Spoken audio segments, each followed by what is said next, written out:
Il segreto nascosto del conclave. Il film Conclave si apre con un'immagine inquietante e potente: la morte del Papa. Il suo corpo, velato e inaccessibile, rimane celato alla vista, ma la sua presenza pesa su ogni scena successiva.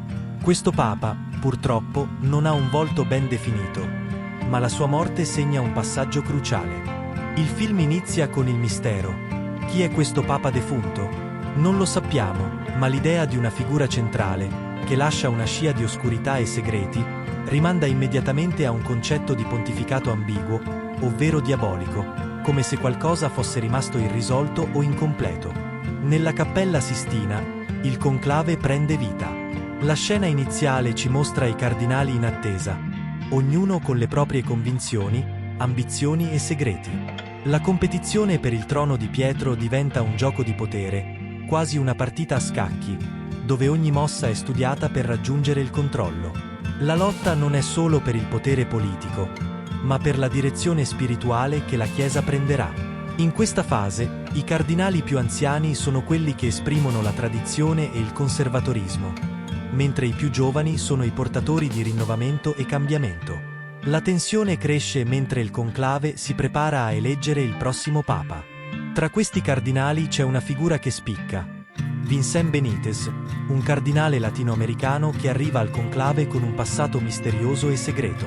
La sua posizione e le sue motivazioni sono centrali nel film. Benítez potrebbe sembrare, in superficie, un semplice outsider, ma le sue azioni e le sue parole sollevano numerosi interrogativi. Il suo nome stesso, Benítez, suona come una rappresentazione allegorica di due figure reali: Bergoglio e Fernández. Questo accostamento non è casuale. Benítez è il cardinale che, pur provenendo dalle periferie del mondo, cerca di guadagnarsi il potere nel cuore della Chiesa. Ma dietro il suo aspetto di riformatore si nasconde qualcosa di più oscuro.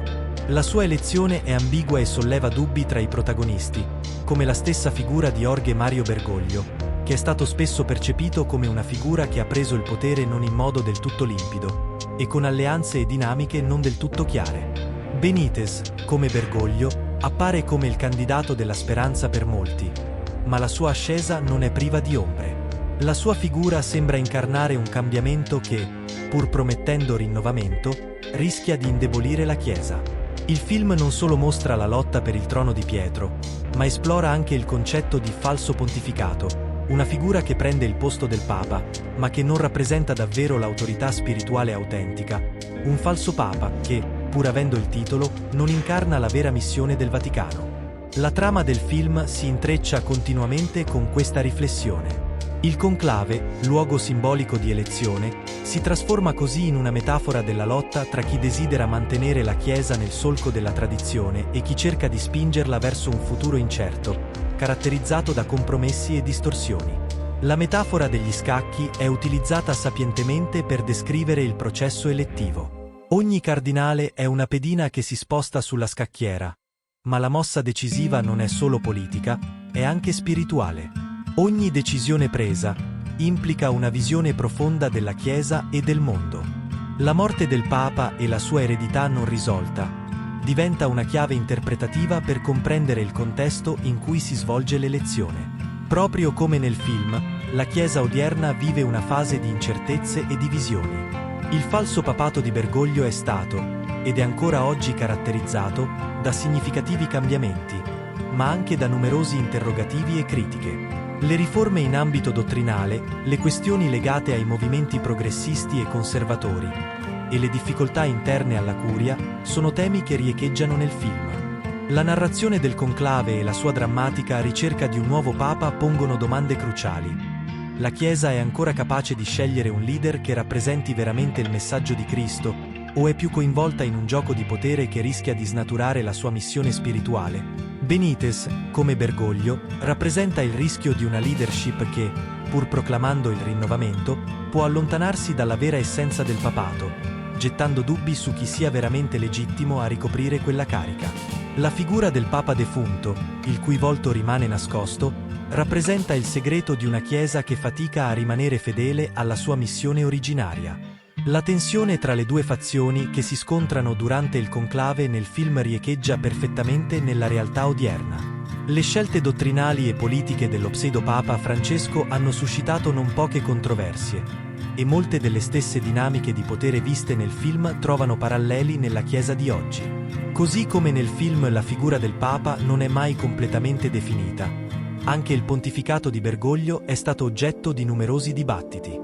È davvero il Papa scelto dallo Spirito Santo, o qualcuno che ha preso il controllo attraverso mezzi non del tutto chiari? Le stesse domande che il film solleva riguardo all'elezione di Benítez sono quelle che oggi accompagnano la figura di Papa Francesco. Nel film Conclave, la figura che alla fine viene eletta come nuovo Papa è il cardinale Vincent Benítez, interpretato da un attore che incarna una sorta di riformatore. La sua ascesa al papato avviene in modo controverso e ambiguo, suscitando dubbi tra i cardinali presenti nel conclave. Benítez viene scelto nonostante i suoi trascorsi misteriosi e le sue alleanze politiche all'interno della Chiesa, simbolizzando un cambiamento che potrebbe minacciare la tradizione. La sua elezione riflette le dinamiche di potere e di compromesso che caratterizzano il conclave, ma solleva anche interrogativi morali e spirituali sulla vera legittimità del papato. Questa elezione di Benítez, che come ripetiamo è un binomio fatto dalle due lettere iniziali e due finali, Bergoglio-Fernandez, pur portando un'apparente riforma, non è priva di ombre, proprio come le polemiche che hanno accompagnato il pontificato di Papa Francesco. E questa potrebbe essere una profezia celata, proprio come nelle carte degli Illuminati, massonici che illustrano il loro futuro diabolico e i danni che procurano e procureranno. Nel film Conclave appare anche una figura non fisicamente presente, ma ipotetica. Si tratta della papessa Giovanna, che pur non essendo una presenza esplicita, riflette in un elemento simbolico che gioca un ruolo significativo nell'intero sviluppo della trama.